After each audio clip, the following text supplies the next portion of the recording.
এর মধ্যে কিছু অপরাধ আছে, কিছু পাপ আছে, কিছু গুনাহ আছে, যেই গুনাহগুলোর সাজা শুধু আখিরাতেই দেওয়া হবে না, আল্লাহ রাব্বুল আলামিন নগদে দুনিয়াতে ওই পাপিষ্ঠকে বুঝিয়ে দিবেন। ওই পাপের শাস্তি দুনিয়াতেও তাকে পেতে হবে, আখিরাতেরটা তো থাকবেই। এরকম কিছু পাপ এবং অপরাধ কোরআন এবং হাদিসে বর্ণিত হয়েছে। এরকম 10টি পাপ, 10টি অপরাধের কথা আজ আমরা জানবো ইনশাআল্লাহ। এর ভিতরে সর্বপ্রথম, যেই অপরাধ করার শাস্তি শুধু আখিরাতে দেওয়া হবে না, আখিরাতের শাস্তি তো দেওয়া হবেই, দুনিয়াতেই আল্লাহ তাআলা ওই অপরাধীকে এই অপরাধের শাস্তি দিবেন, দিয়ে ছাড়বেন। এর মধ্যে প্রথম যে অপরাধের কথা বলতে চাই তা হলো মা বাবার অবাধ্যতা, মা বাবার নাফরমানি, মা বাবার সাথে বেয়াদবি করা, তাদের অসম্মান অশ্রদ্ধা করা, তাদের অধিকার নষ্ট করা, খর্ব করা। এটা এমন একটা অপরাধ, এই অপরাধের শাস্তি আল্লাহ শুধু আখিরাতে দিবেন তা নয়, ওই নরাধমকে, মা বাবার অবাধ্য এবং নাফরমান সন্তানকে আল্লাহ তাআলা দুনিয়াতে তার এই পাপের প্রায়শ্চিত্ত ভোগ করানো ছাড়া মৃত্যু দিবেন না। এ বিষয়ে মুস্তাদরাক হাকিমের বর্ণিত একটি হাদিস আছে। নবী আলাইহিস সালাম বলেছেন, বাবানি মুআজ্জালানি উকুবাতুহুমা ফিদ দুনিয়া আল বাগয়ু ওয়া উকুকুল ওয়ালিদাইন। মা বাবার নাফরমানি এর শাস্তি দুনিয়াতে নগদ দেওয়া হবে, আখিরাতটা তো আছেই। সেটা কখনো কখনো হতে পারে তার অবাধ্য সন্তানকে দিয়ে তাকে আল্লাহ তাআলা শাস্তি দিবেন, সেটা যেমন হতে পারে। আবার এমনও হতে পারে তার সন্তান নেই কিংবা সন্তানরা অবাধ্য না, আল্লাহ তাআলা তাকে অন্যভাবে অপমান অপদস্থ করে, লাঞ্ছনা দিয়ে, কষ্ট দিয়ে, তার থেকে নেয়ামত ছিনিয়ে নিয়ে কোনো না কোনো ভাবে আল্লাহ তাআলা তাকে শাস্তি দিবেনই দিবেন। তবে হ্যাঁ, যেই কোনো অপরাধের পর যদি কোনো মানুষ আল্লাহর কাছে তওবায়ে নাসুহা করে, খাঁটি অন্তরে তওবা করে, লজ্জিত হয়, মাপ চায়, ফিরে আসে, তার কথা ভিন্ন, আল্লাহ তাআলা তাকে মাফ করবেন। কারোর যদি বাবা মা দুনিয়াতে বেঁচে থাকেন আর বাবা মার প্রতি তার কখনো অশ্রদ্ধা হয়, অসম্মান হয়, বেয়াদবি হয়, তাহলে সেটার প্রায়শ্চিত্ত হলো বাবা মার কাছে মাপ চাওয়া, চোখের পানি ফেলে দিয়ে। যতক্ষণ পর্যন্ত অন্তর থেকে তারা ক্লিয়ারেন্স না দিবেন যে ঠিক আছে তোমার ব্যাপারে আর কোনো দুঃখ আমার অন্তরে নেই, ততক্ষণ পর্যন্ত মা বাবার কাছে ক্ষমা চাইতে থাকা, এটা হলো এই অপরাধের তওবা। এখানে শুধু মুখে আস্তাগফিরুল্লাহ বললে কখনো তওবা হবে না, বরং মা বাবার কাছে মাপ চাইতে হবে। আপনি যদি আপনার স্ত্রী সন্তানদের সামনে, মা বাবার সামনে বেয়াদবি করেন, তাহলে তাদের সামনেই আবার তাদের কাছে মাপ চাইতে হবে। আপনি যদি কারোর সামনে বাবা মাকে অসম্মান করে থাকেন, তাদের কোনো নির্দেশ লঙ্ঘন করে থাকেন, তাচ্ছিল্য প্রদর্শন করে থাকেন, ওই মানুষগুলোর সামনেই আবার আপনাকে প্রায়শ্চিত্ত করতে হবে। এটি হলো মা বাবার কাছে ক্ষমা চাওয়ার পদ্ধতি। আর যারা হতভাগাদের কাতারে পড়ে গেছেন, মা বাবার দুজনেই অথবা দুজনের কোনো একজনকে হারিয়ে ফেলেছেন, এখনো পর্যন্ত তাদের সাথে কৃত অপরাধ এবং জুলুম, অবিচার, যেটা আল্লাহ তাআলা সহ্য করবেন না, সে অপরাধের প্রায়শ্চিত্ত আপনি করতে পারেন নাই, দুনিয়া থেকে চলে গেছেন, তারা কিভাবে প্রায়শ্চিত্ত করবেন? তাদের প্রায়শ্চিত্তের কয়েকটা ধাপ আছে। নাম্বার 1, তারা মা বাবার হয়ে আল্লাহর কাছে অনেক বেশি ইস্তেগফার এবং চোখের পানি ফেলবেন। আল্লাহ, আমার বাবাকে, আমার মাকে আপনি মাফ করে দিন। নামাজ পড়ে পড়ে ভোর রাতে তাহাজ্জুদের সময়, জুমার দিন মাগরিবের আগে, আসরের পরে সূর্যাস্ত যাওয়ার সময়, গুরুত্বপূর্ণ দোয়া কবুলের কিছু সময় আছে, এই সময়গুলোতে হাত তুলে আল্লাহর কাছে চোখের পানি ফেলে মাপ চাইবেন। আল্লাহ, আমার বাবার প্রতি আমি অনেক অনেক অবিচার করেছি, আমার মায়ের প্রতি আমি অনেক অশ্রদ্ধা প্রদর্শন করেছি, যেটা আমার করা উচিত হয়নি। আল্লাহ তাআলা কোরআনে কারিমে তার ইবাদতের নির্দেশের পরেই যার কথা বলেছেন তিনি হলেন মা বাবা। রিদার রব্বি ফি রিদাল ওয়ালিদাইন ওয়া সাখাতুর রব্বি ফি সাখাতিল ওয়ালিদাইন। নবীজি সাল্লাল্লাহু আলাইহি সাল্লাম বলেছেন, কারোর মা বাবা যদি তার উপর সন্তুষ্ট থাকে তো আল্লাহ তার উপর সন্তুষ্ট, আর মা বাবা যদি অসন্তুষ্ট তো আল্লাহ তার উপর অসন্তুষ্ট। মা বাবা হলো মানুষের জান্নাতের দুয়ার, এটাকে ঠিক রাখলে মানুষের জন্য জান্নাতের পথ সুগম হয়। মোহতারাম হাজরিন, এই জন্য কোনো ইমানদার যদি তার মা বাবাকে হারিয়ে ফেলেন, দুজনের কোনো একজন চলে যান, এটা বড় দুর্ভাগ্যের কথা যে জীবদ্দশায় মাপ চাওয়া হয় নাই। প্রায়শ্চিত্ত করার জন্য প্রথম কাজ হলো মা বাবার হয়ে অনেক বেশি বেশি ইস্তিগফার করা, ক্ষমা প্রার্থনা করা, তাদের হয়ে আল্লাহর কাছে আপিল করা, দোয়া করা, আল্লাহ তাদেরকে মাফ করে দিন। এই কাজটি অনেক বেশি পরিমাণে করতে থাকা, দিল থেকে করতে থাকা এক। দ্বিতীয়ত যে কাজটা করতে হবে তা হলো, সহিহ মুসলিমে বর্ণিত একটা হাদিস থেকে আমরা জানতে পারি, নবী আলাইহিস সালাম বলেছেন, কোন ব্যক্তি তার বাবা মার প্রতি বাধ্যগত হওয়ার, তাদের অনুগত হওয়ার, তাদের প্রতি সদাচরণ করার একটা গুরুত্বপূর্ণ পার্ট এবং অংশ হলো মা বাবার অগোচরে কিংবা তাদের উপস্থিতিতে তাদের যে বন্ধু বান্ধব আছেন, তারা যাদের সাথে উঠা বসা করতেন, তাদের সহপাঠী যারা ছিলেন, সেই মানুষগুলোকে বাবা মার মতো সম্মান করা। ধরুন আপনার বাবা দুনিয়া থেকে চলে গেছেন, বাবার বন্ধু কারা ছিলেন, বাবার সহচর কারা ছিলেন, বাবার একান্ত কাছের কারা ছিলেন। আপনার বাবা বেঁচে থাকতে আপনার ছোট ভাই বোনদেরকে অনেক আদর করতেন, আপনার বাবার অনুপস্থিতিতে আপনি তাদেরকে আদর করলেন। আপনার বাবা বেঁচে থাকতে তার নাতি নাতনিদেরকে অনেক কেয়ার করতেন, তিনি নাই, আজকে আপনি তার হয়ে সেই কাজটা করলেন। আপনার বাবা বেঁচে থাকলে তার বন্ধু বান্ধবদের সম্মান করতেন, স্নেহ করতেন, ভালোবাসা দিতেন, দাওয়াত দিয়ে খাওয়াতেন, আপনি তার অগোচরে সেই কাজটা করলেন। এভাবে আপনার বাবা মা দুনিয়া থেকে চলে যাওয়ার পরও তাদের পক্ষ থেকে এই কাজগুলো করার মাধ্যমে আপনি বিররুল ওয়ালিদাইন বা মা বাবার প্রতি সদাচরণের কাজটা আঞ্জাম দিতে পারবেন। আল্লাহ তাআলা আমাদের সবাইকে মা বাবার সদাচরণকারী, মা বাবার অনুগত সন্তান হওয়ার তৌফিক দান করেন। নবী আলাইহিস সালাম, বিভিন্ন নবী রাসূলগণ কোরআনে কারিমে তাদের বিবরণ এসেছে, তাদের সম্পর্কে আল্লাহ রাব্বুল আলামিন এই সার্টিফিকেট দিয়েছেন। তারা কখনো কখনো আল্লাহর কাছে দোয়া করেছেন যেন তারা মা বাবার প্রতি সদাচরণকারী হন। এটা খুব সহজ বিষয় না। অনেক বদমেজাজ সন্তান আছে, অনেক কুলাঙ্গার সন্তান আছে যে বাবা মার প্রতি তারা অশ্রদ্ধা প্রদর্শন করে। বাবা মা ত্রুটি করতে পারে, বিচ্ছুতি করতে পারে, তারাও যদি অন্যায় করে সন্তানের প্রতি তাদেরও বিচার হবে, কিন্তু সন্তান হিসাবে আপনার চেষ্টা থাকবে বাবা মার সামনে কখনো অশ্রদ্ধা হয়, অসম্মান হয় এমন কোনো কাজ না করা। আব্দুল্লাহ ইবনে আব্বাস রাদিয়াল্লাহু তাআলা বলেছেন, তুমি তোমার বাবা মায়ের সামনে যদি জামা ঝাড়া দাও, কাপড় ঝাড়া দাও, ধুলাবালি সরাও, বাবা মার সামনে এই কাপড় নাড়াটা এটাও বাবা মার সামনে বেয়াদবির শামিল। আল্লাহর জমিনে কারোর সামনে যদি তুমি সবচেয়ে বেশি কাচুমুচু করতে হয়, সে হলো তোমার বাবা মা। তোমার সবচেয়ে বেশি বিনয়ের হকদার যদি কেউ থাকে আল্লাহর জমিনে, তিনি হলেন তোমার বাবা মা। যার কথা তুমি অন্ধের মতো মানবে, কোরআন হাদিসের খেলাফ না হলে, তিনি হলেন তোমার বাবা মা। এই জায়গাটা আর কারোর জন্য হতে পারে না। অথচ আজকাল বেশিরভাগ যুবক, বেশিরভাগ কিশোরদেরকে দেখবেন যে আল্লাহর জমিনে যার চাইতে সবচেয়ে বেশি, যার সঙ্গে সবচেয়ে বেশি ঝাড়ি মেরে কথা বলা যায়, তারা মনে করে তিনি হলেন কে? মা। সবচেয়ে বেশি ঝাড়ি যাকে দিয়ে আমাদের আজকাল কিশোররা, যুবকরা কথা বলে, তিনি হলেন কে? হতভাগা মা। আল্লাহ রাব্বুল আলামিন আমাদেরকে মানুষ হওয়ার তৌফিক দান করুন, মুসলমান হওয়ার তৌফিক দান করুন। মা বাবার মর্ম ততক্ষণ পর্যন্ত মানুষ বোঝে না যতক্ষণ পর্যন্ত সে বাবা মা না হয়েছে। আল্লাহ তাআলা আমাদেরকে বাবা মার কদর করার তৌফিক দান করুন। তাহলে 1 নম্বরের অপরাধ পেলাম আমরা, বাবা মার প্রতি যদি কেউ অবজ্ঞা করে, অশ্রদ্ধা করে, অসম্মান করে, তাদের কথা না মেনে চলে, লঙ্ঘন করে। হ্যাঁ, তারা কোনো অন্যায় কথা বললে সেটা মানা যাবে না, ন্যায়সঙ্গত কথা বললে সেটা মানতে হবে। এই ক্ষেত্রে যদি কেউ ত্রুটি করে, বিচ্যুতি করে, বাবা মার অবাধ্য হয়, তার এই শাস্তি আল্লাহ শুধু আখিরাতেই দিবেন তা নয়, দুনিয়াতে তাকে এর জন্য প্রায়শ্চিত্ত ভোগ করতে হবে। তবে যদি সে মাপ চেয়ে এটাকে সুরাহা করে ফেলে এবং এটা ক্ষমা চেয়ে নেয়, তাহলে আল্লাহ তাআলা আশা করা যায় মাফ করবেন। নাম্বার 2, কারোর প্রতি জুলুম, কারোর প্রতি অবিচার, গায়ের জোর খাটানো, মাস্তানি গুন্ডামি করা, প্রভাব প্রতিপত্তি দেখানো, যে কাউকে দুর্বল পেয়ে তার উপরে চড়াও হওয়া, কাউকে ঠেকিয়ে ঠকিয়ে নিজের কাজ সিদ্ধ করা, এই মানুষের প্রতি জুলুম, অবিচার, এটার শাস্তি আল্লাহ তাআলা দুনিয়াতে দেন। পৃথিবীর ইতিহাসে এমন একজন জালেম দেখাতে পারবেন না যে জালেম জুলুম করেছে আর তার প্রায়শ্চিত্ত তাকে দুনিয়াতে পেতে হয়নি। পৃথিবীর ইতিহাসের সর্বপ্রথম জালেম, মানব সভ্যতার, মানব ইতিহাসের সর্বপ্রথম জালেম ছিল কাবিল, আদম আলাইহিস সালামের ছেলে কাবিল। সে জুলুম করেছে নিজের আপন ভাই হাবিলের প্রতি। আল্লাহ তাআলা তার মুখ সম্মোচন করে দিয়েছেন, তাকে অপমান অপদস্থ করেছেন, তার এই কুকর্ম আল্লাহ তাআলা ফাঁস করে দিয়েছেন। এটি ছিল আল্লাহর পক্ষ থেকে তার জন্য দুনিয়ার শাস্তি, আখিরাতের শাস্তি তো আছেই। পৃথিবীর ইতিহাসে বহু জালেম গিয়েছে, নমরুদ জুলুম করেছে, আবু জাহাল জুলুম করেছে, উতবা সাহেবা জুলুম করেছে, অনেক পরাশক্তি জুলুম করেছে।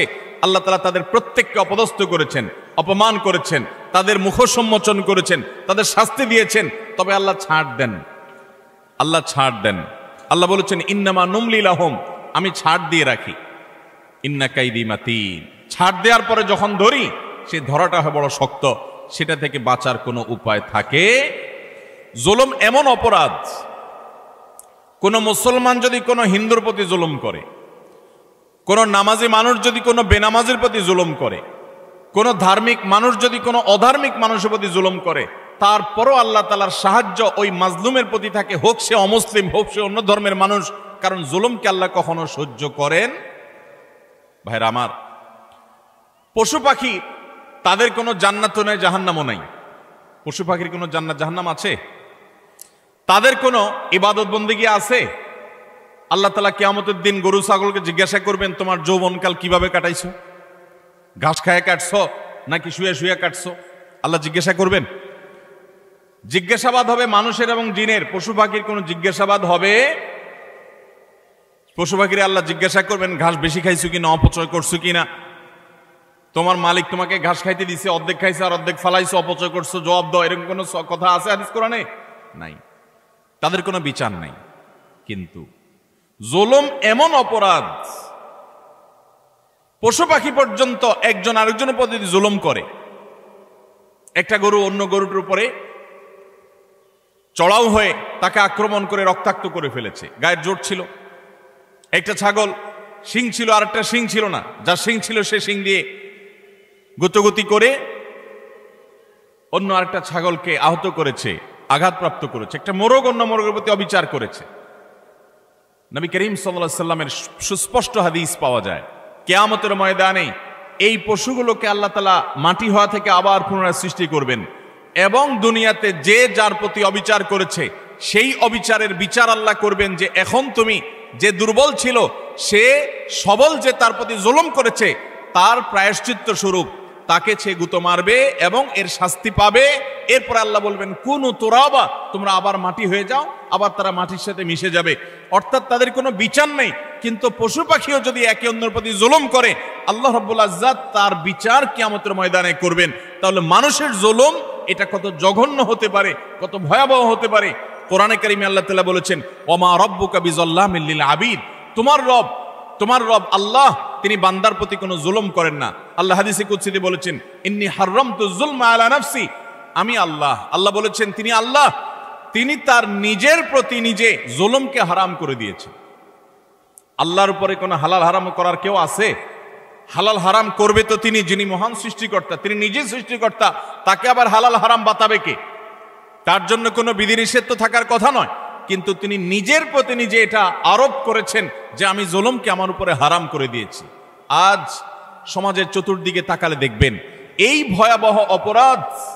আমরা অনেকে নামাজ কালাম পড়ছি, মুখে হয়তো দাড়িও আছে, আমি হয়তো নিজেকে মুসলমান দাবিও করছি, আমি হয়তো তাসবিহ তিলাওয়াতও করছি, অথচ আমি একজন রিকশাওয়ালাকে দুর্বল পেয়ে জুলুম করছি, আমি হয়তো অধীনস্থ কর্মচারীকে দুর্বল পেয়ে জুলুম করছি, আমি হয়তো আমার চাইতে আরেকজন একটু কম ক্ষমতা সম্পন্ন তাকে পেয়ে আমি চড়াও হচ্ছি, আমি হয়তো আমার মালিক অনুপস্থিত আছে এই দুর্বলতায় আমি তার সম্পদের প্রতি জুলুম করছি, তার কাজ ফাঁকি দিয়ে জুলুম করছি।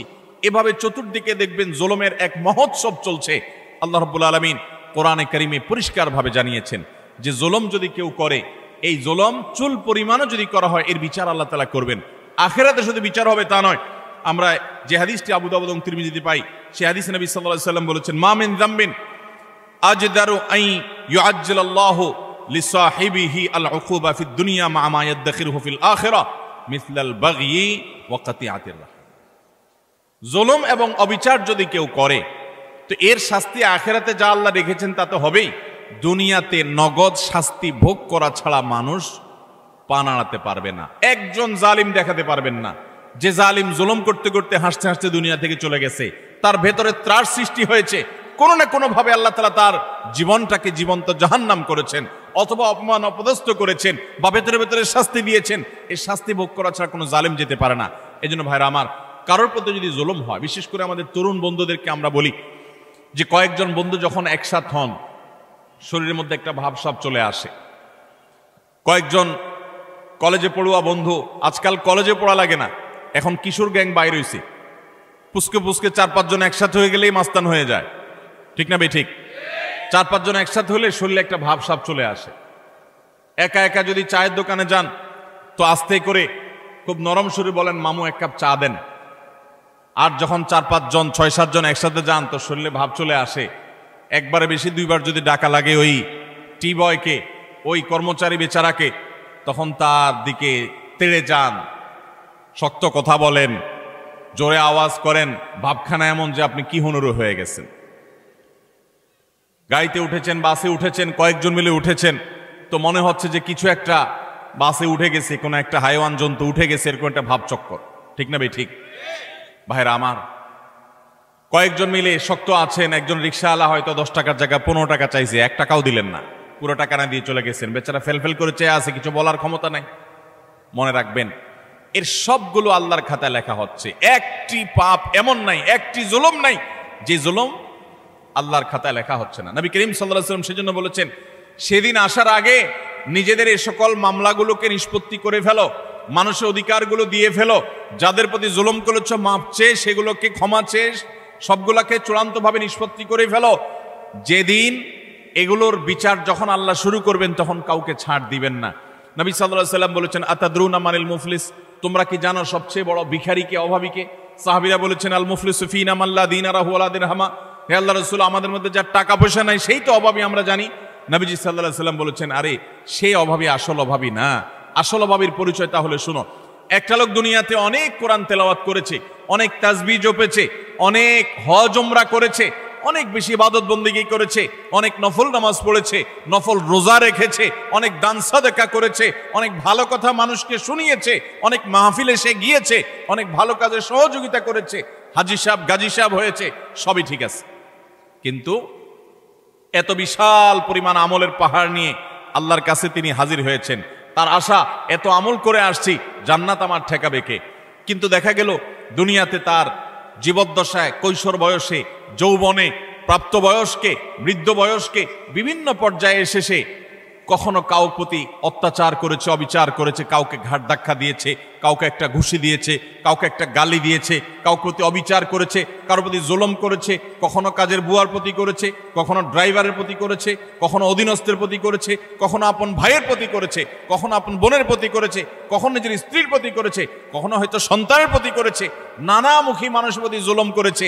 এই জুলুমগুলোর যাদের প্রতি করা হয়েছে, কিয়ামতের ময়দানে এই লোক যখন আমলের পাহাড় নিয়ে জান্নাতে যাওয়ার জন্য মুছে তাও দিবে, সমস্ত পাওনাদার হাজির হয়ে আল্লাহর কাছে বলবে, আল্লাহ, এই ব্যক্তি যে আজ জান্নাতে যাওয়ার জন্য প্রস্তুতি গ্রহণ করছে, এই লোক সে আমাদের অধিকার নষ্ট করেছে, আমাকে একটি আঘাত করেছে, আমি দুর্বল ছিলাম, হয়তো রিকশাওয়ালা, কিছু বলতে পারি নাই, আপনি তো আহকামুল হাকিমিন, আজ বিচার দিবসেতে বিচার হবে, দুনিয়াতে আমি বিচার পাই নাই, আজকে আমি বিচার চাই। আল্লাহ তাআলা তখন ওই ব্যক্তিকে আল্লাহ রাব্বুল আলামিন তখন বলবেন, এখন বিচার হলো, তুমি যে আমলের পাহাড় নিয়ে এসেছো সেখান থেকে কিছু আমল সওয়াব তাকে দিয়ে দাও, কিছু সওয়াব তাকে দিয়ে দাও, তোমার কাজের প্রায়শ্চিত্ত হবে। তাকে আল্লাহ তাআলা বিদায় করবেন, নিষ্পত্তি করবেন। আরেকজন হাজির, এভাবে একে একে যত পাওনাদার তার কাছে হবে, সমস্ত পাওনাদারদের পাওনা দিতে দিতে তার আমল যা নিয়ে এসেছে এ আমলের সকল সওয়াব ফুরিয়ে যাবে, শেষ। কিন্তু পাওনাদার তখনও আছে। এবার পাওনাদারদের পাওনা নিষ্পত্তি করবার জন্য আল্লাহ তাআলা পাওনাদারদের পাপের বোঝা তার মাথায় একটু একটু করে, তার অপরাধের অনুপাত হারে আল্লাহ তাআলা দিতে দিতে পাপের বোঝা মাথায় নিয়ে, আমল তো সওয়াব তো এর আগেই শেষ পাওনাদারকে দিয়ে, এবার পাওনাদারদের পাপের বোঝা মাথায় নিয়ে সে জাহান্নামে নিক্ষিপ্ত হবে। নবী সাল্লাল্লাহু আলাইহি ওয়াসাল্লাম বলেছেন, ওই লোকের মতো ভিখারি, তার মতো অসহায়, তার মতো অভাবী, তার মতো কপাল পোড়া আল্লাহর জমিনে আর কেউ হবে না। সেই অভাব যেন আমাদের না হয়। এজন্য ভাইরা আমার, দুনিয়ার জীবনে আমার কারোর প্রতি যেন কোনো জুলুম না হয়, কোনো অবিচার না হয়, গায়ের জোর যেন আমি না দেখাই। আল্লাহ যেন আমাকে মনুষ্যত্ব, এটা যেন আমার মধ্যে অর্জন করতে পারে। বিশেষ করে তরুণ এবং কিশোর বন্ধুরা, বয়সের কিছু পাগলামো আছে, বয়সের কারণে শরীরে কিছু গরম ভাব আসে, খবরদার, কারোর প্রতি যদি কখনো রাগ করেও ফেলেন, অবিচার করেও ফেলেন, শয়তানের প্ররোচনায় পড়ে সাথে সাথে তার কাছে মাপ চেয়ে নেবেন, নিষ্পত্তি করে ফেলবেন, এটা রেখে দিবেন না। কারণ আল্লাহর খাতায় প্রত্যেকটা অপরাধ লিপিবদ্ধ হবে। এটা তো আখিরাতের কথা। আজ আমরা যেটি বলছি তা হলো, নবী করিম সাল্লাল্লাহু আলাইহি ওয়াসাল্লাম বলেছেন, আখিরাতের যে শাস্তির কথাটা তো আছেই, কিন্তু কারোর প্রতি যদি কেউ জুলুম করে, দুনিয়াতে আল্লাহ রাব্বুল আলামিন তাকে সেই জুলুমের শাস্তি, প্রায়শ্চিত্ত তাকে দিবেন, এর মুখোমুখি তাকে হতেই হবে। আল্লাহ তাআলা আমাদেরকে জুলুমের মতো এই পাপ অপরাধ থেকে বেঁচে থাকার তৌফিক দান করুন। 3 এবং 4 এবং 5 এই তিনটি আরেকটি হাদিসে আসেছে। 3 নম্বর হলো আত্মীয়তার সম্পর্ক ছিন্ন করা, 4 নম্বর হলো কথায় কথায় মিথ্যা কথা বলা, এবং 5 নম্বর হলো আমানতের খেয়ানত করা। কেউ টাকা রেখেছে, আপনি মেরে দিলেন, কারোর কাছ থেকে বাকি নিয়েছেন, আর ওই লোকের চেহারাও মারালেন না, সামনেও গেলেন না, কারোর কাছ থেকে হাওলাত নিয়েছেন, এরপর তার মোবাইল নম্বরই ব্লক করে ফেললেন। কেউ আপনাকে কোনো কথা বলছে কারোর কাছে না বলতে আপনি সবার কাছে বলে বেড়ালেন, কারোর কোনো গোপন তথ্য আছে এটা ফাঁস করে দিলেন। এরকম যত প্রকার আমানতের খেয়ানত আছে এই সবগুলোর কারণে আল্লাহ তাআলা দুনিয়াতে নগদ শাস্তি দিবেন। তাহলে 3 নম্বর হলো আত্মীয়তার সম্পর্ক ছিন্ন করা, 4 নম্বর হলো মিথ্যা, 5 নম্বর হলো খেয়ানত, আমানত নষ্ট করা। এই কয়েকটা পয়েন্ট একসাথে তাবরানীতে বর্ণিত হয়েছে। নবী সাল্লাল্লাহু আলাইহি ওয়াসাল্লাম বলেছেন যে কয়েকটা অপরাধ আছে, এগুলোর শাস্তি আখিরাতে হওয়ার পাশাপাশি দুনিয়াতে হওয়াটা অধিকতর উপযুক্ত হবেই হবে, এর কোনো বিকল্প নাই, ব্যত্যয় নাই, আল্লাহ তাআলা এটি করবেনই। তার ভিতরে একটা হলো আত্মীয়তার সম্পর্ক ছিন্ন করা। অনেক মানুষ আছেন নিজের আপন ভাইয়ের সাথে সম্পর্ক ভালো নাই, বোনের সাথে সম্পর্ক ভালো নাই, কোনো যুক্তি খাটবে না।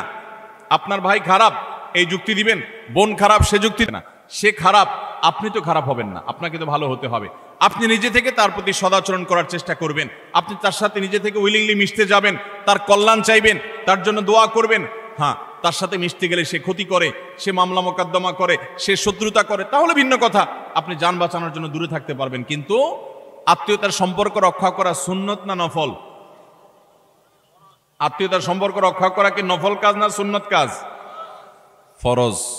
5 ওয়াক্ত নামাজ পড়া যেরকম ফরজ, রমজানে রোজা রাখা যেরকম ফরজ, আত্মীয়তার সম্পর্ক রক্ষা করাটাও কি?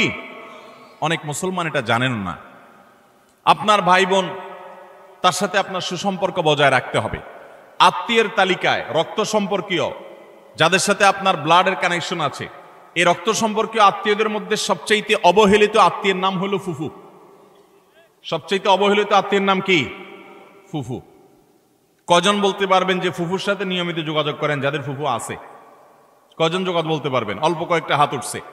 বেশিরভাগ মানুষ ফুফুদের সাথে কোনো সুসম্পর্ক নাই। হ্যাঁ, কোনো কোনো ক্ষেত্রে ফুফুরাও অমানুষের মতো ভাতিজার প্রতি, ভাতিজিদের প্রতি আচরণ করে, আছে কিছু বিচ্ছিন্ন ঘটনা, কিন্তু তারপরও ভাতিজা হিসাবে আপনার চেষ্টা থাকবে যে আমার বাবার বোন, আমাদের শরীরের রক্ত একই রক্ত, অতএব তার প্রতি আমার অধিকার, তার প্রতি আমার কর্তব্য আছে, তার প্রতি আমার দায়িত্ব আছে। সেই দায়িত্ববোধ থেকে অন্তত সুসম্পর্ক বজায় রাখা, খোঁজ খবর নেওয়া। আজকাল মোবাইলের যুগে খোঁজ খবর নেওয়া খুব সহজ, কিন্তু মুশকিল হলো সোশ্যাল মিডিয়া নামে যে সমস্ত নেটওয়ার্ক, যে সমস্ত অ্যাপ, যে সমস্ত সুযোগ সুবিধা আমাদের কাছে আসছে আজ, এগুলো আমাদের সবচেয়ে বেশি আনসোশ্যাল করে দিয়েছে। এই সোশ্যাল মিডিয়া আমাদের এক একজনের 5000 করে বন্ধু তালিকায় আছে। অনেকের এই 5000 ফুল। 5000 বন্ধুর হক আদায় করতে করতে নিজের রক্ত সম্পর্কে আত্মীয়দের সাথে 6 মাসে একবার ফোনে কথা বলার টাইমও আমরা পাই না। ঠিক কিনা বলেন ভাইরা আমার? আপনার এই ফেক বন্ধু, কাগজে বন্ধু, ফেসবুকীয় বন্ধু, কোরআন এবং হাদিসের আলোকে এদের কোনো হক আপনার কাছে সে অর্থে? অথচ বন্ধু আপনার পোস্টে লাইক মারছে, আপনি পাল্টা লাইক না মানলে বন্ধু নাখোশ হয়ে যায়। এই জন্য ঘুরে ঘুরে তার ওয়ালে গিয়া লাইক মারা লাগে। বন্ধু আপনার পোস্টে কমেন্ট করছে, আপনি কমেন্ট না করলে, রিপ্লাই না দিলে সে নাখোশ হয়ে, জন্য রিপ্লাই দেওয়া লাগে। মেসেঞ্জারে নক করছে, রিপ্লাই দেওয়া লাগে। এই 5000 এই সমস্ত কাগজে বন্ধু আর ফেসবুকীয় বন্ধুর হক আদায় করতে গিয়ে আসল আপন যারা, তাদেরকে আজকাল আমরা ভুলে গেছি। আল্লাহ তাআলা আমাদেরকে আত্মীয় স্বজনের হক আদায় করার তৌফিক দান করুন। আপনি আপনার রক্ত সম্পর্কীয় আত্মীয়দের সাথে খোঁজ খবর রাখতে হবে। আপনার খালা আপনার রক্ত সম্পর্কীয় আত্মীয়, আপনার মামা আপনার রক্ত সম্পর্কীয় আত্মীয়, আপনার চাচা আপনার রক্ত সম্পর্কীয় আত্মীয়। আমাদের সমাজে দেখবেন যে চাচা এবং ফুফু, তাদের সাথে একসাথে থাকার কারণে, জমিজমার ব্যাপার স্যাপার থাকার কারণে অনেক সময় বুঝের অমিল হয়, গন্ডগোল হয়, মামলা মোকদ্দমা পর্যন্ত জড়ায়, মনোমালিন্য হয়। কিন্তু তারপরও দিন শেষে তারা আপনার রক্ত সম্পর্কীয় আত্মীয়। আপনি একজন মুসলমান হিসাবে তাদের সাথে সম্পর্ক ছিন্ন কখনো করতে পারবেন না, কোনো যুক্তিতে না। হ্যাঁ, সে আপনার ক্ষতি করছে, বাধ্য হয়ে আপনি ছিন্ন করতে হচ্ছে বা দূরে থাকতে হচ্ছে, ভিন্ন কথা। এছাড়া অন্য কোনো যুক্তিতে আপনি আত্মীয়তার সম্পর্ক ছিন্ন করতে পারবেন না। অনেক লোক বলে আমার আত্মীয়, সে তো আমার খোঁজ খবর নেয় না, আমি একা নেওয়া লাগে। হ্যাঁ, আপনি একা নিবেন, আপনি আল্লাহর কাছে সওয়াব পাবেন। সে নিচ্ছে না, সে দায়ী হবে, অপরাধী হবে। সে নিচ্ছে না, এই যুক্তিতে আপনি তাকে ছিন্ন করার অধিকার। আল্লাহ তাআলা আমাদেরকে আত্মীয়তার সম্পর্ক রক্ষা করার তৌফিক দান করুক। চাচা এবং ফুফুদের খোঁজ খবর নেব তো ইনশাআল্লাহ। চাচা তো ভাই, ফুফাতো ভাই বোন, তাদের খোঁজ খবর নেব তো ইনশাআল্লাহ। এগুলো তো অনেক পরের কথা। অনেক কপাল পড়া আছে নিজের আপন ভাই বোনের সাথেও যোগাযোগ। কত বন্ধু তার, কত দোস্ত তার, কত আপন তার, অথচ রক্ত সম্পর্কীয় এই মানুষগুলোর প্রতি তারা খেয়াল রাখে না। নবী করিম সাল্লাল্লাহু আলাইহি ওয়াসাল্লাম বলেছেন, আল্লাহ রাব্বুল আলামিন হাদিসে কুদসিতে বলেছেন যে যে ব্যক্তি আত্মীয়তার সম্পর্ককে রক্ষা করবে, সংযুক্ত করবে, তাদের সাথে কানেক্টেড থাকবে, আল্লাহ তাআলা ওই ব্যক্তির সাথে কানেক্টেড থাকবেন। আর যে ব্যক্তি আত্মীয়তার সম্পর্কের সাথে সম্পর্ক ছিন্ন করে ফেলবে, আত্মীয়ের সাথে সম্পর্ক ছিন্ন করবে, রাখবে না, আল্লাহ তাআলা বলেছেন কাতাআহুল্লাহ, আল্লাহ তাআলা তার সাথে সম্পর্ক ছিন্ন করে ফেলবেন। এবং লা ইয়াদখুলুল জান্নাতা কাতি', আত্মীয়তার সম্পর্ক ছিন্নকারী জান্নাতে প্রবেশ করবে। কোন যুক্তিতে আত্মীয়তার সম্পর্ক আপনি ছিন্ন করতে পারেন না। রাগ করে 3 দিন অভিমান করতে পারেন, এর বেশি না। আল্লাহ আমাদেরকে এই অপরাধটি থেকে বেঁচে থাকার তৌফিক দান করুন। আত্মীয়তার সম্পর্ক রক্ষা করলে ওই ব্যক্তিকে আল্লাহ তাআলা দুনিয়াতে নগদ শাস্তি দিয়ে থাকেন আখিরাতের শাস্তির পাশাপাশি। আর 4 নম্বর হলো মিথ্যা, কথায় কথায় মিথ্যা, সবার সাথে মিথ্যা, তার জীবনটা মিথ্যার উপরে। এই মিথ্যাবাদীদের উপর আল্লাহ বলেছেন যে লানাতুল্লাহি আলাল কাযিবিন, আল্লাহর লানত, আল্লাহর অভিশাপ এবং আল্লাহর গজব নাজিল হয় মিথ্যাবাদীদের উপরে। এজন্য ঈমানদার কখনো কথায় কথায় মিথ্যা বলতে পারে। 5 নম্বর হলো খেয়ানত, যেটা বললাম যে আমানতের খেয়ানত, অর্থের দিক থেকে খেয়ানত, কথার দিক থেকে খেয়ানত, বিভিন্ন দিক থেকে খেয়ানত। আপনি কারোর কোনো কিছু নকল করলেন, ফেসবুকে আজকাল যে খেয়ানত হয় সেটা হলো একজনের লেখা কপি করে এনে আপনার ওয়ালে সুন্দর করে পোস্ট করে দিলেন, সবাই আপনাকে বাহবা দিল, ভাই মাশাআল্লাহ আপনি তো সুন্দর লেখেন, দেখা যায় আসলে আপনি এটা চুরি করে আনছেন আরেকজনেরটা। এটা হলো খেয়ানত, এটা হলো আমানতের। এখন আজকাল তো বই পুস্তকেই হয় ডাইরেক্ট, অথচ এই খেয়ানত ফেসবুকেও পোলাপান করতে এখন বড় বড় শিক্ষাবিদরা বই পুস্তকেই এই আকাম করছেন। অতএব এই সমস্ত খেয়ানত, এটা কোনো মুসলমানের চরিত্র হতে পারে? মুসলমান কখনো এই 2 নম্বরই করবে। অতএব আমানত আমরা রক্ষা করব তো ইনশাআল্লাহ। নবী সাল্লাল্লাহু আলাইহি ওয়াসাল্লাম বলেছেন ইযা হাদ্দাসা আর-রাজুলু ফালতাফাতা ফাহিয়া আমানা, তোমার সাথে কেউ কথা বলেছে, কথা বলার পর সে সেখান থেকে সরে গেছে, সাথে সাথে ওই কথাটা তোমার কাছে আল্লাহর পক্ষ থেকে আমানত হয়ে গেছে। এই আমানত রক্ষা করার চেষ্টা করব তো ইনশাআল্লাহ। আপনার কাছে কেউ এখান থেকে কোনো কথা বলেছে, আপনার কাছে হোয়াটসঅ্যাপে একটা মেসেজ পাঠাইছি, কয়দিন পরপরই দেখবেন ফেসবুকে প্রায় সময় দেখবেন যে স্ক্রিনশট আউট হয়ে গেছে, হয় কি হয় না? স্ক্রিনশট কি হয়ে গেছে? এটা প্রচার হয়ে গেছে। আপনার সাথে এখান থেকেও আলাপ করেছে, আপনি তার কোনো দুর্বল দিক পাইছেন, কোনো কারণে শত্রুতা উদ্ধার করা দরকার, আপনার সাথে সে একান্তের আলাপচারী থাকে, আপনি ফেসবুকে প্রচার করে দিলেন। এটা আমানতের খেয়ানত, এটা মানুষের প্রাইভেসি লঙ্ঘন। ইসলাম মানুষের প্রাইভেসিকে এত গুরুত্ব দেয় যে কেউ যদি কারোর বাড়িতে উকি মারে, এবং দেখার চেষ্টা করে তার ব্যক্তিগত সময়কার উঠা বসা, কাজ কাম, অ্যাক্টিভিটিস, নবী আলাইহিস সালাম বলেছেন এটা এমন জঘন্য অপরাধ যে এই লোকের চোখ উফড়ে ফেলার মতো অপরাধ সে করেছে। আজকাল দেখবেন প্রায় সময় অমুকের আইডি হ্যাক করেছে, অমুক আইডি হ্যাক করে সেখান থেকে তার ব্যক্তিগত সব তথ্য সে ফাঁস করেছে, এটা করেছে সেটা করেছে। কেউ কারোর মোবাইল ফাইলে ঘাটাঘাটি করে তার ব্যক্তিগত জিনিসপত্র ঘাটাঘাটি শুরু করে। এগুলো সবগুলো আমানতের খেয়ানত। আমাদের কথা, আমাদের কাজ, আমাদের টাকা, আমাদের পয়সা, লেনদেন সবকিছুতে আমানতদারিতা দেখাতে হবে। আমানতের খেয়ানত যারা করে, আপনি কাউকে আমানতের খেয়ানত করবেন, আল্লাহ তাআলা আপনাকে এই পরিস্থিতির মুখোমুখি করবেন। বিদায় এ ধরনের গুনাহ থেকে আমরা বেঁচে থাকবো ইনশাআল্লাহ। নাম্বার 6, কোন মুসলমানকে অপমান করা। আমাদের যুবকদের কাছে আজকাল সবচাইতে প্রিয়, সবচেয়ে পছন্দের পাপ হলো এটা, যে পাপটা করতে আমাদের যুব সমাজ সবচেয়ে বেশি মজা পায়, স্বাদ পায়, এনজয় করে। রসিয়ে রসিয়ে যে পাপটা করে আমাদের যুবক বন্ধুরা, সেটা হলো কাউকে অসম্মান করা, অপমান করা। দেখবেন 2-4 জন বন্ধু মিলে আরেকজনকে নিয়ে টিজ করছে, আরেকজনকে নিয়ে উত্ত্যক্ত করছে, আরেকজনকে নিয়ে বাজে কথাবার্তা বলছে। এমনকি আপনার ইউনিভার্সিটিগুলোতে আমরা প্রায় সময় দেখি যে কি হয়ে থাকে, র্যাগিং এর শিকার হয় ছোট ভাইয়েরা, জুনিয়ররা, এবং এটাকে তারা মনে করছে তাদের অধিকার। মানুষ যখন অসভ্য হয়ে যায়, পশুদের মধ্যে এই কালচার নাই যে একে অন্যকে অপমান করে তারা এরকম অসভ্যের মতো আনন্দ উৎসব করে, এটা তাদের মধ্যে পর্যন্ত নেই। আল্লাহ তাআলা সেজন্য এই মানুষগুলোর সম্পর্কে বলেছেন উলাইকা কাল আনআমি বাল হুম আদাল, যাদের হিতাহিত জ্ঞান নেই, ভালো মন্দ পরখ করার মতো ক্ষমতা নেই, অন্যায় করে আবার সে উল্লাস করে, ফুর্তি করে, এই মানুষগুলো চতুষ্পদ জন্তুর চাইতে আরো খারাপ, কারণ চতুষ্পদ জন্তু এত খারাপ হতে পারে না। অতএব আমাদের যুবক বন্ধুরা, কোনোদিন কাউকে অপমান করে, কাউকে কষ্ট দিয়ে, কাউকে আঘাত করে, আসেন 4-5 বন্ধু একসাথে, এক বেচারা একা একা যাচ্ছে, তাকে নিয়ে হাসাহাসি করলেন, ঠাট্টা মশকরা করলেন, ইয়ারকি ফাজলামতি করলেন, তাকে অপমান করলেন, তাকে অপদস্থ করলেন, তাকে বেইজ্জত করলেন, অথচ এটা তার জন্য কষ্টের, এটা তার জন্য বেদনার, এটা তার জন্য যন্ত্রণার। আপনি যে মানুষ হয়ে থাকেন, আপনি যে মুসলমান হয়ে থাকেন, তো আপনার হাসি তামাশার নামে, বন্ধু বান্ধবের সাথে আড্ডার নামে আপনি কখনোই অপকর্ম করতে পারেন? নবী করিম সাল্লাল্লাহু আলাইহি সাল্লাম বলেছেন, আবু দাউদে বর্ণিত হয়েছে, কোনো মানুষ সে যদি আরেকজনকে অপমান করে এমন একটা জায়গায় যেখানে ওই লোকটা অপমান থেকে বাঁচার চেষ্টা করছে, সে চায় কেউ তার জন্য সাহায্যের হাত বাড়িয়ে দেখ, সেখানে আপনি তাকে আরো অপমান করলেন, তাহলে আপনি নিশ্চিত জেনে রাখেন, লিখে রাখেন, আপনার জীবনে এরকম পরিস্থিতি আসবে যে আপনি কোনো পরিস্থিতিতে মানুষের সাহায্যের জন্য আপনি হাত বাড়াবেন, কিন্তু সাহায্য পাবেন না, পাবেন অপমান। কারণ মানুষকে অপমান করলে তার শাস্তি আল্লাহ তাআলা দুনিয়াতে নগদ দিয়ে থাকে। আল্লাহ তাআলা এই অপরাধ থেকে, এই গুনাহ থেকে আমাদেরকে বেঁচে থাকার তৌফিক দান করুন। ভাইরা আমার, ভালো মুসলমান হওয়ার জন্য ভালো মানুষ হতে হবে।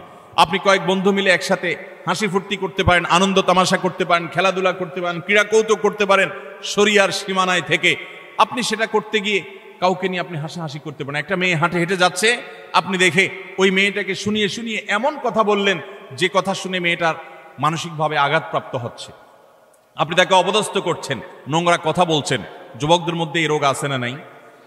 জনে জনে ঘরে ঘরে আজকে এই রোগ ভরে গেছে।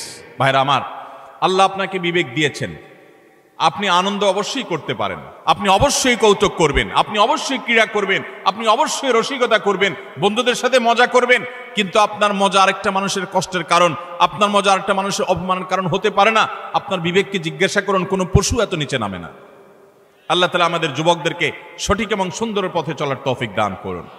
মনে রাখবেন, এই সমস্ত অপকর্মের একটা শাস্তি তো আপনাকে নগদে পেতেই হবে, সেটা হলো অপরাধ বোধের অদৃশ্য দাহন। অনেক লোক আছে দেখবেন, বৃদ্ধ বয়সে এসে হাজী সাহেব, গাজী সাহেব, দাড়িওয়ালা, হজরতজি ইত্যাদি সেজে যায়, কিন্তু উনি জানেন উনি যৌবন বয়সে বহু মেয়েকে উত্ত্যক্ত করেছে, বহু ছেলের গায়ে হাত তুলেছে, বন্ধু বান্ধব মিলে বহু অন্যায় করেছে, বহুত আকাম কুকাম করেছে। এই সমস্ত আকাম কুকামের কথা যখন মনে হয়, তখন অপরাধ বোধের একটা জ্বালা আছে ভেতরে, সে নিজেকে নিজে জানে যে আমি কত খারাপ ছিলাম, এই যন্ত্রণায় সে ভুগতে থাকে।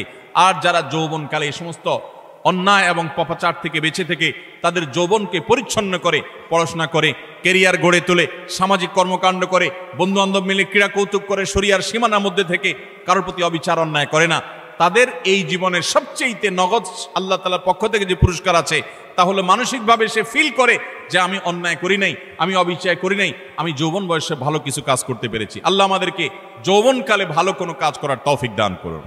আমরা এই সমস্ত অনাচার থেকে বেঁচে থাকবো তো ইনশাআল্লাহ।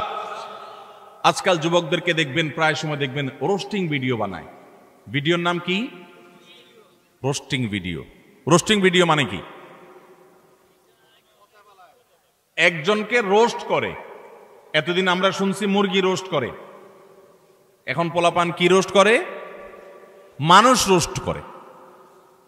একটা মানুষের হয়তো কোনো ভুল হয়েছে, তার ভুল হলে অবশ্যই তার সমালোচনা হতে পারে, যৌক্তিক সমালোচনা হতে পারে, ভুল সংশোধন হতে পারে, ভুল শুধরানো হতে পারে, কিন্তু ভিডিও বানায়া তার চরিত্র হনন, তার ব্যক্তিগত বিষয় এসে তুলে এনে তাকে একেবারে মুরগিরে যেরকম রোস্ট করে, তার গোষ্ঠী উদ্ধার করার নাম হলো রোস্টিং ভিডিও। আমরা কোন সভ্যতায় বসবাস করছি? যুবকদের কাছে এই জিনিসগুলো খুব এনজয় করার মতো বিষয়, এগুলো দেখে আমরা অনেকে খুব হাসি, আমরা খুব আনন্দ পাই, খুব মজা পাই। আমাদের রুচি নষ্ট হয়ে গেছে। ভাইরা আমার, একজন মানুষ আরেকজন মানুষকে নিয়ে চরম অপমানকর কোনো কাজ কখনো করা, এটা কখনো সভ্য মানুষের কাজ এটা কখনো মুসলমানের কাজ হতে পারে? আল্লাহ তাআলা আমাকে আপনাকে এরকম সচেতন দায়িত্বশীল মুসলমান হওয়ার তৌফিক দান করুন। আমরা কোনো মানুষকে অপমান করব, আমরা কোনো মানুষকে কষ্ট দেব? আজ অনেক যুবক আছে বাবার বয়সী একজন মানুষের সাথে পর্যন্ত বেয়াদবের মতো আচরণ করে। রিক্সাওয়ালা হতে পারে, তিনি রিক্সা চালক, কিন্তু আপনার বাবার বয়সী, আপনার বড় ভাইয়ের বয়সী, আপনার চাইতে অন্তত আলটিমেট কমপক্ষে বড়, অ্যাটলিস্ট আপনার চাইতে সে সিনিয়র, কিন্তু দেখা যায় তার সাথে পর্যন্ত তুচ্ছ তাচ্ছিল্য করে, তুই তোকারি করে, যা তা বলে আমাদের যুবকরা আজকাল, অনেকে, আমি সবার কথা বলছি, অনেক যুবকরা আজকাল এমন আচরণ করে। আল্লাহ রাব্বুল আলামিন এই সমস্ত উদ্ভ্রান্তের জীবন, এই সমস্ত উচ্ছৃঙ্খলতার জীবন পরিহার করে আমাদেরকে সুন্দর জীবন যাপন করার তৌফিক দান করুন। ভাইরা আমার, একটা সুস্থ বিবেক অনেক বড় নেয়ামত, যে বিবেকের রাডারে ধরা পড়বে যে এটা অন্যায়, এটা ন্যায়। আমার কোনো বন্ধু একটা অপকর্ম করছে, আমি বুঝতে পারলাম আমার রাডারে ধরা পড়েছে এটা অন্যায়, আমি প্রতিবাদ করব, ওই বন্ধুকে প্রয়োজনে ত্যাগ করব, আমি একজন ভালো বন্ধু গ্রহণ করব। চেষ্টা করা যাবে না ইনশাআল্লাহ? যৌবনকাল বারবার আসবে না ভাইরা। যৌবনের যে পাগলামি, যৌবনের যে উচ্ছলতা, যৌবনের যে উন্মাদনা, আল্লাহর শপথ করে বলছি এটা চিরকাল থাকবে? থাকবে না, এটা চলে যাবে। কি করেছেন সে জিনিসটা কিন্তু ঠিকই থেকে যাবে। আপনার কর্মটা ঠিকই থেকে যাবে। যৌবনের এই সময়টা চলে যাবে, কিন্তু যৌবনকালে যা যা করেছেন এই সবগুলো আপনার আমলনামা যেমন লেখা থাকবে, আপনার স্মৃতিতেও থাকবে। আমলনামার কারণে আপনার আখিরাতে শাস্তি হবে, আর স্মৃতিতে থাকার কারণে আপনার পরবর্তী বয়সে আপনাকে অপরাধবোধের অদৃশ্য দাহনে আপনাকে জ্বালাতে থাকবে, অস্থিরতা আপনার মধ্যে কাজ করতে থাকবে। অতএব যৌবনকালে এবং যে কোনো বয়সে আমরা কোনো মানুষকে অপমান অপদস্থ করব। কোনো মানুষ বিপদে পড়েছে, হয়ে গেছে তার দ্বারা একটা কোনো সমস্যা, আপনি চান্স পেয়ে এবার তার 14 গোষ্ঠী উদ্ধার করা শুরু করলেন না ভাই। এই সময় হাত বাড়িয়ে দেন, পারলে তাকে সাহায্য করেন। আল্লাহ রাব্বুল আলামিন আপনার কোনো বিপদে এরকম মানুষ দিয়ে দিবেন যে মানুষ আপনার হাত ধরে আপনাকে উদ্ধার করবে। চেষ্টা করবো না ইনশাআল্লাহ? তাহলে 6 নম্বর অপরাধ এটি যে কোনো মানুষকে অপমান করলে, কোনো মুসলমানকে অপমান করলে তার শাস্তি আল্লাহ রাব্বুল আলামিন দুনিয়াতে দেন। এবং যে ব্যক্তি কোনো বিপদে পড়া মানুষকে, যার দরকার সাহায্য, সে সাহায্যের জন্য হাহাকার করছে, ওই টাইমে তাকে আরো আঘাত করে, আরো আক্রমণ করে, তার রোস্টিং ভিডিও বানায়, তার চরিত্র হনন করে, তাকে অপমান অপদস্থ করে, এই ব্যক্তি তার যখন জীবনে এরকম পরিস্থিতিতে পড়বে, আল্লাহ তাআলা ঠিক একইভাবে অন্য আরেক পাপিষ্ঠকে দিয়ে আল্লাহ তাআলা তাকে সাইজ করবেন। বিদায় বেঁচে থাকবো তো ইনশাআল্লাহ। নাম্বার 7, মানুষকে দেখানোর জন্য কোনো ভালো কাজ করলে, এখন ফেসবুকের সময়, এমন কোনো ভালো কাজ পাওয়া কঠিন হবে যেটা আমরা ফেসবুকে দেই না। আমরা আমাদের আস-সুন্নাহ ফাউন্ডেশনের বিভিন্ন ভালো কাজ কার্যক্রম ফেসবুকে দেই, সেটা হলো জবাবদিহিতা। ডোনাররা যে ডোনেশন করেন তাদের টাকা কোথায় খরচ হচ্ছে, সেটা কিভাবে খরচ হচ্ছে, সেটা তাদেরকে জানানোর জন্য। ব্যক্তিগত দান, ব্যক্তিগত ভালো কাজ, এটাকে একজন ইমানদার যথাসম্ভব লুকাবার চেষ্টা করবে। হ্যাঁ, অন্যকে উৎসাহিত করবার জন্য দান কখনো প্রকাশ্যও দেওয়া যেতে পারে, সেটা প্রশংসনীয় হতে পারে। কিন্তু আজকাল দেখবেন যে যুবকদের দোষ দিয়ে লাভ কি? অনেক মধ্যবয়স্ক মানুষও আছে, দেখা যায় কোনো গরিব মানুষকে হয়তো একটা কলা দান করছে, কলা ত্রাণ হিসাবে, ওই কলা দেখা যায় 6 জন 7 জন মিলে ধরে রাখছে। বোঝার কোনো উপায় নাই কি গরিবকে দিচ্ছে না গরিবে তাদেরকে দিচ্ছে। এই চিত্র আমাদের সমাজে আছে না নেই? সামান্য কয়টা মুড়ি দিচ্ছে, সামান্য একটা কিছু দিচ্ছে, তো এতজন মিলে দিচ্ছে, এটা দেখে বোঝার উপায় নাই যে গরিব মানুষটা দিচ্ছে না এরা গরিব মানুষকে দিচ্ছে। এই সমস্ত তামাশা আমাদের সমাজে হয় কি হয় না বলেন? কদিন আগে একটা ভিডিও ভাইরাল হয়েছে যে এক লোক দোয়া করবে, তো একটা ছেলেকে মোবাইল দিয়া ভিডিও করতে লাগাই দিছে, ওইটা আবার আরেকজন ভিডিও করে ফেলছে।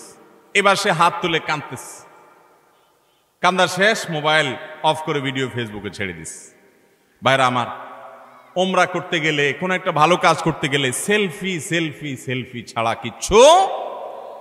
একটা হুজুর দেখছে দোয়া নিবে, হুজুর কাছে কিছু শিখবে, এখন এসব নাই, হুজুর দাঁড়ান একটা সেলফি নেই। এই রোগ আমাদেরকে প্রচন্ড আকারে ধরছে কি ধরে নাই? একটা হলো স্মৃতি রাখলাম, উৎসাহিত অনুপ্রাণিত হলাম, সেটা ভিন্ন বিষয়। বেশিরভাগ ধান্দাই হলো ফেসবুকে একটা পোস্ট দেবো, মানুষ বলবে ওরে বাপরে বাপ, তুই এই লোক পাইলি কোত্থেকে, মাশাআল্লাহ মারহাবা, কিছু লাইক কমেন্টের বিজনেস হবে। আমাদের মানুষকে দেখাবার প্রবণতা এখন এমন ভাবে হয়ে গেছে যে আমরা এমন কোনো কাজ করি না যেটার ফিডব্যাক দুনিয়াতে আশা করি না, অথচ আল্লাহ তাআলার নেককার বান্দা তারা, যারা কোনো ভালো কাজ করে তার বিনিময় আশা করবে কার কাছে? আল্লাহর কাছে। আল্লাহ তাআলা আমাদেরকে সেরকম নিষ্ঠাবান মানুষ হওয়ার তৌফিক দান করুন। নবী আলাইহিস সালাম বলেছেন মুসনাদ আহমদের হাদিসে, মান সাম্মা আন-নাস বিআমালিহি সাম্মা আল্লাহু বিহি। যে ব্যক্তি কোনো ভালো কাজ করে গল্প দিয়ে বেড়াবে শুধুমাত্র মানুষের কাছে, লোক শোনানো, লোক দেখানো কাজ করবে, আল্লাহ রাব্বুল আলামিন ওই ব্যক্তিকে এই কাজের প্রায়শ্চিত্ত দুনিয়াতেই দিবেন এবং তার শাস্তি দুনিয়াতেই হবে। আল্লাহ তাআলা আমাদেরকে এই লৌকিকতা, মানুষকে দেখাবার জন্য ভালো কাজ করার এই বদ অভ্যাস পরিহার করার তৌফিক দান করুন। নাম্বার 8, যদি কেউ নেয়ামতের নাশুকরি করে, আল্লাহ কোনো নেয়ামত দিয়েছেন সেটার নাশুকরি করেছে, এই ব্যক্তিকে আল্লাহ তাআলা নগদ শাস্তি দিবেন। সূরা নাহল 128 নম্বরে আল্লাহ তাআলা বলেছেন, ওয়াদারাবাল্লাহু মাসালান কারিয়াতান কানাত আমিনাতান মুতমাইন্নাহ। একটা জনপদের মানুষ, তারা নিরাপদে ছিল, সুখে শান্তিতে ছিল, আল্লাহ তাআলা তাদেরকে নিরাপদে রেখেছেন, ভালো রেখেছেন। ইয়াতিহা রিজকুহা মিন কুল্লি মাকান, প্রত্যেকটা জায়গা থেকে আল্লাহর পক্ষ থেকে রিজিক আসতো। ফাকাফারাত বিআনউমিল্লাহ, তারা আল্লাহর নিয়ামতকে অস্বীকার করে বলেছে, নাশুকরি করেছে। ফাযাকাল্লাহু লিবাসাল জুই ওয়াল খাউফি বিমা কানু ইয়াসনাউন, তাদের এই নাশুকরির কারণে আল্লাহ তাআলা তাদেরকে আল্লাহ রাব্বুল আলামিন দুর্ভিক্ষ, অভাব অনটন, আশঙ্কা এবং ভয়ের শাস্তি দুনিয়াতে দিয়েছেন, আখিরাতে তো বটে। অনেক মানুষ আছে দেখবেন নাশুকরি করে, আপনি অনেক উপকার করেছেন, বলবেন না আমি কিছুই তো পাই নাই, আমি নিজে নিজে করেছি। এই নাশুকর ঠিকই এক সময় বিপর্যস্ত হবে এবং বিপদগ্রস্ত হবে, এবং যেই নিয়ামত পেয়ে সে নাশকরি করেছে এই নিয়ামত আল্লাহ তার কাছ থেকে ছিনিয়ে নিবেন, আজ হোক আর 2 দিন পরে হোক। বিধায় এই ধরনের গুনাহ থেকে আমরা বেঁচে থাকবো তো ইনশাআল্লাহ। অনেক মানুষ আছে দেখবেন আল্লাহর শুকর খুব আদায় করে, মানুষের শুকর আদায় করে না, আছে না নাই? অনেক লোক আছে ঢাকা শহরে আসার সময় লঞ্চের ভাড়া, বাসের ভাড়াটাও ছিল না, ঝুলে ঝুলে চলে আসছে। এরপর আল্লাহ তাআলা তাকে এমন সম্পদ দেওয়া দিছেন, যেভাবে হোক সে এমন সম্পদ কামাইছে, 2-4টা বাড়ির মালিকও হয়ে গেছে, আছে না না এরকম অনেক মানুষ। কিন্তু ঘন ঘন দেখবেন আল্লাহর শুকর আদায় করে যে আল্লাহ আমাকে সব দিছে। ঠিক আছে, আল্লাহই তো দিছে, কিন্তু আল্লাহর কিছু বান্দাদের ভূমিকা ছিল কি ছিল না, তাদের নাম মুখে নিতে রাজি না, নিলে তো ছোট হয়ে যাবে, আছে না না এরকম চরিত্রের মানুষ। কোনো অর্জন হলে সব ক্রেডিট আল্লাহরে দেয়, এটা ভালো, কিন্তু আল্লাহকে শুধু দিলে হবে না। কোনো বান্দা যদি আপনাকে উপকার করে, আপনাকে এই পর্যন্ত আসতে সহযোগিতা করে, তো তার কৃতজ্ঞতাও আপনাকে আদায় করতে, নবী আলাইহিস সালাম বলেছেন, মাল্লাম ইয়াশকুরিন নাস লাম ইয়াশকুরিল্লাহ, যে মানুষের কৃতজ্ঞতা আদায় করে না, অকৃতজ্ঞ হয়, সে আল্লাহর প্রতি অকৃতজ্ঞ, সে আল্লাহর কৃতজ্ঞতা আদায় করার কোনো মূল্য হতে। বিধায় মানুষের কৃতজ্ঞতা আদায় করবো তো ইনশাআল্লাহ। যে যতটুকু আমার উপকার করেছে, যার দ্বারা যতটুকু অর্জিত হয়েছে, এটাকে অকপটে স্বীকার করার মতো মানসিকতা থাকতে হবে। ইমানদার কখনো অকৃতজ্ঞ নাশকর হতে পারে, এ নাশকরির শাস্তি আল্লাহ তাআলা দুনিয়াতে দিয়ে থাকেন। ঠিক একইভাবে 9 নম্বরের যে অপরাধ, তা হলো ব্যবসায় ফাঁকি দেওয়া। এমন ব্যবসায়ী এখন পাওয়া সোনার হরিণ হয়ে গেছে, যেই ব্যবসায়ী সত্য কথা বলে, 2 নম্বরই কথা বলে না, চিটারি বাটপারি করে না। আপনি ঢাকা শহরের কোন দোকানে, কোন মার্কেটে যাবেন, আল্লাহর কিছু নেককার বান্দা আছে সেটা হাতে গোনা, বেশিরভাগ দোকানে যাবেন 100 টাকা কেনা ভাই, আল্লাহর কিরা, রাসূলের কিরা ভাই, যদিও রাসূলের কিরা হয় না, শিরক, এরকম নানা কিরা বলে, নানা কসম করে বলবে 100 টাকা কিনা, এরপরে মুলামুলি করার পর দেখা যায় 50 টাকা দিয়ে দিস, আছে না নাই? গতকালকে চট্টগ্রামের মাহফিলে একজন একটা প্রশ্ন লিখে দিস, বলে ভাই, দোকানে মিথ্যা কথা বলতে বলতে অনেক সময় দেখা যায় একটা কাস্টমারের সাথে সত্য বলবো নিয়ত করছি, তবুও মুখ দিয়ে মিথ্যাটাই চলে আস। নিজের বউ দোকানে গেছে, যা জিজ্ঞাসা করছে তোমার এটা কত কিনা পড়ছে, ওইটাও বলে আল্লাহর কিরা এত টাকা, মিথ্যা কথা। পরে বলে ও সরি থুকু, তুমি তো কাস্টমার না, ঘরের বউ। মিথ্যা বলতে বলতে অনেক দোকানদার আছে, এটা বিল্ট ইন হয়ে গেছে, অভ্যাসটা এমন হয়ে গেছে, এটা তার শরীরের, এটা তার অঙ্গের, এটা তার অস্তিত্বের সাথে মিশে গেছে। ঠিক না ঠিক ভাইরা আমার? কয় টাকা কামাই করবেন মিথ্যা কথা বলে?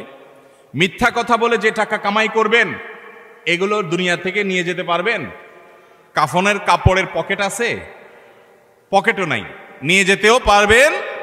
যাদের জন্য মিথ্যা কথা বলছেন, ছেলে সন্তান, স্ত্রী, পরিবারের লোকজন, আপনি দুনিয়া থেকে যাওয়ার পর কিয়ামতের ময়দানে যখন ফেরেশতারা মুগুর দেওয়ার জন্য ধরবে, যখন শাস্তি শুরু হওয়ার পরিকল্পনা হবে, তখন আপনার ছেলে মেয়েরা যায় বলবে, আল্লাহ আমার আব্বাকে কিছু বলিয়েন না, উনি যত 2 নম্বরে চিটারি বাটপারি করে ঢাকা শহরে বাড়ি গাড়ি করছে, এগুলো সব আমাদের জন্য করছে, ওনার একার জন্য করে নাই, অতএব শাস্তি আমাদেরকে দেন, ওনাকে ছেড়ে দেন, বলবে?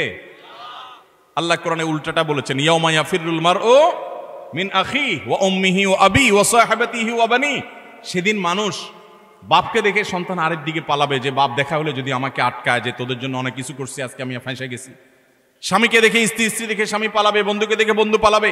লিকুল্লি ইমরিম মিনহুম ইয়াউমা ইযিন শাআনু ইউগনি, সবাই ইয়া নফসি করতে থাকবে। ভাইরা আমার, আল্লাহর জমিনে তার চাইতে বড় নির্বোধ কে হতে পারে, যে চুরি করে যাদের জন্য, ওই লোকগুলো তার চুরির কোনো দায় বহন করবে, আরাম করে ভোগ করবে ছেলে মেয়েরা, অথচ আপনি তার পাপের প্রায়শ্চিত্ত ভোগ করবেন। তাহলে আপনি কেন দোকানদারি করতে গিয়ে কাস্টমার সাথে মিথ্যা কথা বলবেন? আপনি সত্য কথা বলেন, কেনা বেচা আপনার কম হবে, ব্যবসা একটু কম হবে, আয় ইনকাম একটু কম হবে। মনে রাখবেন, এর বিনিময়ে শান্তিটা আল্লাহ তাআলা দুনিয়াতেও দিবেন, আখিরাতেও দিবেন। চেষ্টা করবো তো ইনশাআল্লাহ। ভাইরা আমার, ওজনে কম দেওয়া, দোকানদারি, ব্যবসা বাণিজ্যের মধ্যে মিথ্যা, প্রতারণা, আজ গোটা দুনিয়া দাঁড়িয়ে আছে মিথ্যার উপরে। সারা ঢাকা শহরের যত বিজনেস আছে, ম্যাক্সিমাম বিজনেসই দেখবেন, বিশেষ করে খুচরা পর্যায়ে ম্যাক্সিমাম বিজনেস দাঁড়িয়ে আছে মিথ্যার উপরে। ফল দোকানে যাবেন, উপর দিয়ে সব সুন্দর করে সাজা রাখছে, বড় বড় গুলা, নিচ দিয়ে সব ছোট ছোট গুড়া গুড়া, আছে না নাই? পোকা খাগুলো সব সরা রাখছে, উপর দিয়ে ভালোগুলো দিয়ে রাখছে।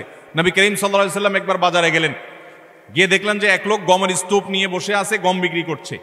নবী করিম সাল্লাল্লাহু আলাইহি সাল্লাম ফিল্ড ভিজিটে গেলেন, সরাসরি মদিনা রাষ্ট্রনায়ক তিনি গিয়ে সোজা হাত ঢুকিয়ে দিলেন গমের ভিতরে, স্তূপের ভিতরে।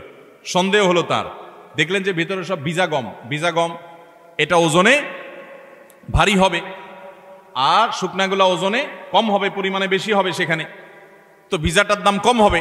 ভদ্রলোক ভিজাগুলো নিচে, উপরে দিয়ে শুকনাগুলো দিয়ে বিক্রি করছে। নবী করিম সাল্লাল্লাহু আলাইহি ওয়াসাল্লাম বললেন, এই চিটারি কেন করলে তুমি তো একই দামে বিক্রি করছো, অথচ তোমার ভেতরে ভিজা গম। তখন তিনি বললেন, হে আল্লাহ রাসূল, বৃষ্টিতে ভিজে গেছে, আমি কি করবো, যেন উপরে দিয়ে এগুলো দিয়ে দিচ্ছি। নবী সাল্লাল্লাহু আলাইহি ওয়াসাল্লাম, না, তুমি ভিজাগুলো আলাদা বিক্রি করবে, শুকনাগুলো আলাদা বিক্রি করবে, ভিজাগুলোর এক দাম হবে, শুকনাগুলোর আরেক দাম হবে। তুমি কেন এই বাটপারি এবং চিটারি করলে? মান গাসসা ফালাইসা মিন্না, মনে রাখবে যে মানুষকে প্রতারণা করে ব্যবসা বাণিজ্যে সে আমার উম্মত হতে পারে। আমরা প্রায় সময় যখন দেখি টেলিভিশনের স্ক্রিনে বা পত্রিকার পাতায় দাড়ি পাকা বুড়ো মানুষ, সুন্দর চাচা বাপ চাচার মতো দেখতে, নুরানি চেহারা, মাথায় টুপি আছে, কপালে সেজদা দিতে দাগও আছে, কিন্তু উনি ধরা পড়েছে কিসে? 2 নম্বর মাল বিক্রি করতে গিয়ে। হয় কি হয় না এগুলা? আমাদের অনেক মুসলমান মনে করে ইসলাম হলো নামাজ রোজার নাম। শুধুমাত্র ভাইরা আমার, ইসলাম নামাজ রোজার নাম যেমন, ঠিক এমনি ভাবে আমার লেনদেন, কায় কারবার, বেচা কিনা, ব্যবসা বাণিজ্য, সেখানেও সততার পরিচয় দেওয়া। অনেকে বলে, ভাই এরকম সততার পরিচয় দিতে গেলে আজকাল আর ভাত জুটবে না। ভাত জোটার দরকার নাই, চিড়া জোটক। ইমানদার কখনো নীতিতে ছাড় দিতে পারে। সততার সাথে চলবো তো ইনশাআল্লাহ। শুআয়ব আলাইহিস সালামের জাতি, তারা ব্যবসা বাণিজ্যে এরকম 2 নম্বরই করতো। আল্লাহর গজব তাদের উপরে নাজিল হয়েছে। এই উম্মত কিয়ামতের আগ পর্যন্ত আল্লাহর গণগজব আসবে না, ধ্বংস করবে না। নবী সাল্লাল্লাহু আলাইহি ওয়াসাল্লাম দোয়া করে গেছেন যেন এটা না আসে। কিন্তু এইরকম পাপের পাপিষ্ঠ অপরাধী খারাপ ব্যবসায়ী, তাদেরকে আল্লাহ দুনিয়াতে নগদ শাস্তি দিবেন। অন্য কোনো শাস্তি হোক আর না হোক, ওই যে ভেতরকার যে অদৃশ্য দাহন, জ্বালা, যন্ত্রণা, এটা আল্লাহ তাআলা দিবেন। অনেকে দেখবেন যে পারিবারিকভাবে অশান্তির সাগরে হাবুডুবু খাচ্ছে, কিন্তু আপনি দেখবেন উপর দিয়ে গাড়ি বাড়ি, ফিটফাট বেড, চাকচিক্যময় জীবন। আল্লাহ তাআলা আমাদেরকে এই ধরনের অপরাধ থেকে বেঁচে থাকার তৌফিক দান করুন। নাম্বার 10, যে কোনো সাধারণ কুফরি, আল্লাহর প্রতি অবিশ্বাস, পাপাচার, এগুলোর কারণে আল্লাহ তাআলা দুনিয়াতে নগদ একটা শাস্তি দেন। মিনিমাম একটা শাস্তি হয়, সেটা হলো মানসিক অশান্তি এবং ডিপ্রেশন। আপনারা প্রায় দেখবেন গোটা পৃথিবীতে সবচেয়ে বেশি আত্মহত্যা করে তারা যারা কোনো ধর্মে বিশ্বাসী না। সবচেয়ে বেশি আত্মহত্যা করে যারা কোনো ধর্মে বিশ্বাসী। এটা আমার কথা না, এটা বিশ্ব স্বাস্থ্য সংস্থার বিভিন্ন কয়েক বছরের জরিপ মিলিয়ে রব্বি আল্লাহ নামে একটা গ্রন্থ অনেকগুলো ভাষায় অনুদিত হয়েছে রিয়াদ থেকে। এর বাংলা অনুবাদ আমি করেছিলাম। সেখানে একটা গ্রাফ তারা তুলে এনেছেন। বিশ্ব স্বাস্থ্য সংস্থার জরিপের আলোকে কয়েক বছরের জরিপ দেখানো হয়েছে। সারা পৃথিবীতে তুলনামূলকভাবে আত্মহত্যার পরিমাণ, প্রবণতা সবচেয়ে কম যাদের মধ্যে, তারা হলো মুসলমানরা। কারণ কি জানেন? মুসলমান যদি দেয়ালে পিঠ থেকে যায়, সে জানে উপরে আল্লাহ আছেন, তার একটা আস্থার জায়গা থাকে, ভরসার জায়গা থাকে। আর যার আল্লাহর প্রতি বিশ্বাস না, সে বলে ও স্যাড, ব্যাড, শেষ। আফসোস করা ছাড়া তার কিছু আর থাকে।